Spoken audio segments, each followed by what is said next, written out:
What's going on, everyone? My name's Patterrz, and today we have a very cool interview from Eurogamer. And I want to say, Eurogamer has been killing it on these interviews so far, honestly. The writer, Chris, has been doing a lot of Pokemon stuff. He's been doing Pokemon stuff for a while now. I follow him on Twitter. He's been killing it. So let's have a look at this interview because it does have a lot of very, very interesting things in it. I do just want to say, thank you guys for selling out of the Spook Noodle plushies. I really appreciate it. I absolutely love the design. We're currently sold out completely. But if you'd like to get some merch, go ahead and check the description for our merch link. There's loads of amazing stuff on there, including this shirt, which is actually my favorite shirt that I own currently. And if you're in the sub Discord, you can get a 10% discount code in the sub Discord if you're a YouTube member or a Twitch sub or anything like that, along with a bunch of other stuff. Like we're currently doing a Pokemon Sword and Shield giveaway in the sub Discord. So, if you'd like to have the chance of winning a Pokemon Sword and Shield, get yourself in there. We're gonna do a giveaway just to kind of give back to the people that support me. I appreciate you guys. Thank you so much for being so great. But now that we've got that out of the way, let's have a look at some of the questions inside of this article here. I'm gonna zoom in a little bit here so it's a lot easier to read. There we go. Now it's easier to read. So the first question essentially was about Sirfetch'd, Wooloo, Galarian Weezing, and about how everybody loves them. Because pretty much everybody likes Galarian Weezing, Wooloo, and Sirfetch'd. And I know it's gonna be the one little party pooper in the comments like, I don't like the Wooloo! It's like, cool, that's great. You're not the only person in the world. But essentially they're just like, hey, you know, we like the Weezing, it matches the UK-based environment, it is very cool, and we're glad that everybody likes them. Very short, very simple, very sweet, very nice. On Sirfetch'd in particular, it looks like it was based off the old gold and silver demo that was uncovered. And they're like, no, it's definitely not based off of that. We don't know what you're talking about. Gold and silver demo, never heard of her. And no, they're like, okay, it's a completely new design. And essentially, they said that the design came about because they were thinking about the UK, they're thinking about swords and shields, and apparently they think that in the UK, we have much bigger leaks, which, I mean, I guess our leaks are kind of big. I don't have a leak on me right now. I can't show off the leaks. As much as I would love to show you all the sword and shield leaks, I can't. I don't have a leak on me, but I guess they're kind of big. Like, they're bigger than spring onions would be, essentially. So that's why the Sirfetch'd leak looks really big, which is an interesting choice of... Just an interesting choice right there, I think. And they asked if Sirfetch'd would have a equivalent in the other version. And Junichi Masuda was like, please understand, please enjoy catching, please enjoy trading, as Masuda does. He really likes to say that a lot in pretty much every single interview he ever does. It just says, please enjoy playing Pokemon. I'm like, all right, Masuda, I'll give it my best shot. I'll try my best. And then they asked how you research a region like the UK, my country, for Sword and Shield. Do you base it off your idea of what a place is like, or do you research it in depth? And they said that when we're designing a region, the first thing we have is a kind of theme, and the theme around it was strength. And that makes sense. The Pokemon games do have themes around them, like Generation 5, like truth and ideals. Generation 3 was kind of based off of, I guess, climate and things like that. And for the UK, we have strength, about making it the strongest Pokemon game, essentially. And when they associated this with the word strength of the country, the UK came to mind, because I'm the strongest individual in the world. That's why we got it. Where's the WoW? Where's the WoW? Oh no, the WoW came through the wrong thing. Never mind, ignore that. Hold on. Let me try that one again. Where's the WoW? There we go. There's the WoW, because I'm the strongest person in the world. Yeah, I've been going to the gym for like 2 weeks. Whatever. Yeah, I got muscles. And they said they investigate a lot of different places, and the UK was a good country for it. So that makes me feel good. Then they kind of talk about Go raids and the co-op element, and I don't care about that. But we'll look at it anyway. There's no direct communication with Pokemon Go with Sword and Shield, but there is communication with Pokemon Home. So you can't connect to your Pokemon Go with Sword and Shield like you would with Let's Go. You have to go through Pokemon Home, which is, you know, fine.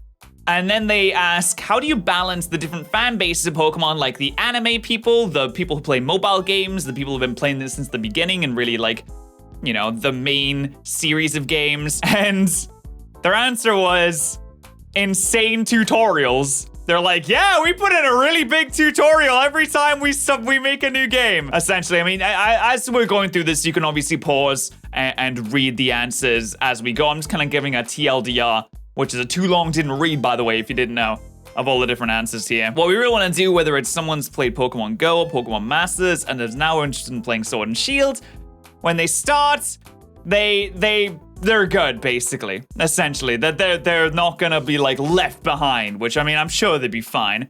And they say, do you think it's difficult to please everyone with things like the Pokedex issue recently? Oh, bringing up the Pokedex issue recently. Oh boy. Oh, here they come. Oh boy. And they said, yeah, there's a lot of pressure when you're making a game. Doesn't make developing the game more stressful because it's something that we love and we enjoy to do. We want to make the best game that we have, so that's something that the fans can enjoy. But obviously there's a lot of pressure going into a massive series like that and doing something like that. And then they asked about the negative feedback on the Pokedex. Oh God!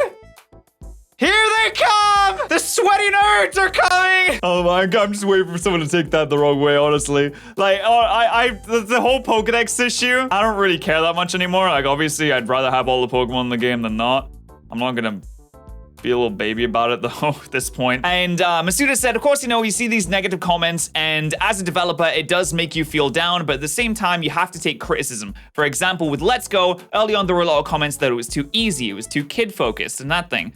So that's the kind of comments that we take on board and really try and base improvements in the next game on the feedback that you received from the previous one, which is good to hear, because that's what, as a developer, you should be doing.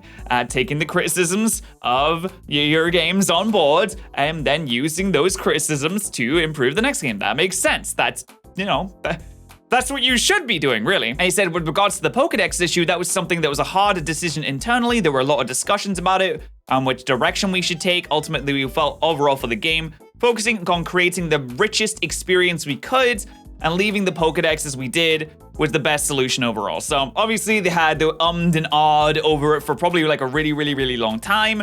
And that was the decision that they thought was best. And they're sticking with it. So they're sticking with it. So there you go.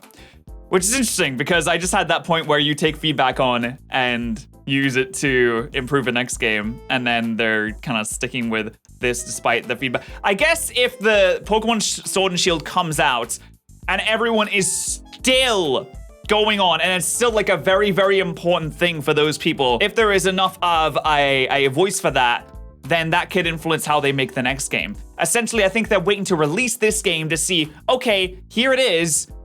It's not as bad as you think. Look, the game is really good. What do you think about the whole situation now? And then wait for the fan base to give a reply in terms of, no, we still really want the Pokemon back, or actually, you're right, it's not as bad as we thought. The content introduced otherwise makes up for that in some kind of way. I guess that's kind of what they're waiting for there. And then he asked about Team Yell being rowdy. Are they reference to louder parts of the community or just based on football hooligans? And they were like, no, we can't call on our fans like that, so, they were like, yeah, sports atmosphere, sports fans go overboard, because, they can't say anything about their own fan base, or they'll be crucified again. But honestly, I kind of think Team Yell is a little bit, even if it wasn't to begin with, they're like looking at Team Yell now like, oh yeah, there they are. Our fans. And then they mentioned Let's Go and the comments about difficulty, but also mentioned a while back that if it was popular, you consider doing more Let's Go style games. And they said at the moment there is no particular plans for more Let's Go style games, but if fans really like it, then definitely keep those voices coming out in the Pokemon community, the Pokemon Company and Nintendo, and make sure that we hear them.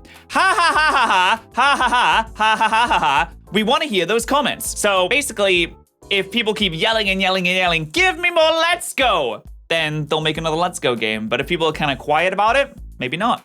Maybe we'll never see another Let's Go game again, essentially. But they're asking about new modern trends and modern design elements. Do you expect this to continue? Really what we wanted to do with this kind of thing was look at how Sword and Shield are received, see what features are praised, and then go with that towards the future. So essentially, again, it comes down to the feedback that they're given after the games are released. I think the community voice after Pokemon Sword and Shield was released is going to have probably quite a big effect on how the series continues as a whole, because they do mention a lot, like we look at feedback, we look at feedback, we look at feedback. And I suppose it's easy enough to say that, but since we do have things like more of an open world element, you know, because people have been clamoring that for, I don't know why people have been clamoring for a super duper open world Pokemon game for so long, considering an open world Pokemon game isn't naturally good. And just because something has an open world, it doesn't mean it's better than any other kind of game. An open world means essentially nothing if you have nothing to populate it with. So I don't know why people are super duper into the idea of a super, you know, incredibly open world Pokemon game, because just having the words open world generally can actually mean that the game is less content filled than otherwise, because they spend so much time building the world, they have less time to actually populate it with content. I personally would rather have a more focused world that has higher quality content in it than something that you can run around for 20 minutes, get nowhere, and do nothing, if that makes sense. That's why I never thought that a super open world was really necessary for the Pokemon franchise. I think Masuda thought the same, but again, it's all opinions, right? It's all opinions, and it really comes down to how they would handle it at the end of the day, right? The end of the day, right? It comes down to how they handle it. Can you highlight any particular games that were inspirations for Sword and Shield? Were there any outside of Sword and Shield that inspired certain decisions in particular? And they said, I'm a big fan. I play a lot of games from both the Nintendo and games on other platforms, so you know it's possible that while playing these other games, something inspired me to add to the Pokemon world. But really, when designing new features on a professional level, it really is kind of looking at what sort of aspects in the games are popular, what works well in the current world, because it changes over time. Really looking at and seeing what fits with the general design ideas. So essentially, that was a paragraph of essentially nothing. That was a paragraph. This is a paragraph of saying so much and actually saying nothing at all. But they were basically like, maybe. that could have been condensed down to maybe. But you kind of get like more of an idea into the mindset of the developers here, which I really like, honestly. And whether or not, you know, they're gonna come through with the listening to the community thing or not, it is nice to have interviews like this that kind of go deeper into the mindset of what people are thinking, because each side has its own story. You never really know how people are thinking, what they're doing, and when you get really mad at people, you kind of have to maybe sit down and read some of their perspectives, and you kind of get the reasoning why people make the decisions that they do, or developers make the decisions that they do when they're making games, because it's never as simple of this. It's never simple. I'm finding it hard to kind of articulate what I want to say, but essentially I'm saying, don't be a dick on the internet, because you don't know the mindset of the people that you are talking to. You don't know the opinions of the people that you're making judgments about. You don't know what they're thinking. You don't know what position they are in, or the mindset they're in, or the reasons that they make decisions. Just don't be a dick on the internet is the moral of the story today, all right? Because you can make assumptions as much as you want, but you're probably wrong. That's been my Patterrz pro tip today. I hope you enjoyed it. I'm gonna be streaming Skyrim on Twitch, like, very soon after this video goes up, so get your ass onto Twitch. The link to my Twitch is in the description. Also gonna have a very cool video come out later today about 4 p.m. EST. Also going to be streaming the Shiny Lock Shiny Hunting with Luke today, so make sure you subscribe to Luke too, because it'll be on his channel. That's a lot of things to say. Thank you so much for watching, and I'll see you guys next time.